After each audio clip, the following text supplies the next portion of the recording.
এই পৃথিবীতে ভালো মানুষের কোনো দাম নাই।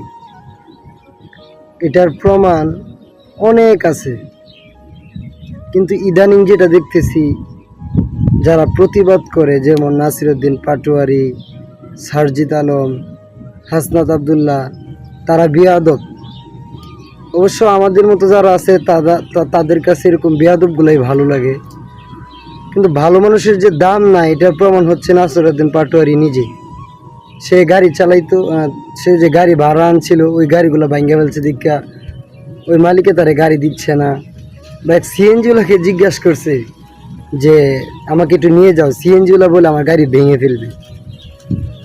তাহলে যাদের জন্য তারা লড়াই করছে তারাও তাদেরকে দাম দিচ্ছে না। সেই জন্যই এই পৃথিবীতে ভালো মানুষের দাম আছে কিনা জানি না, তবে আমাদের বাংলাদেশে ভালো মানুষের কোনো দাম নেই।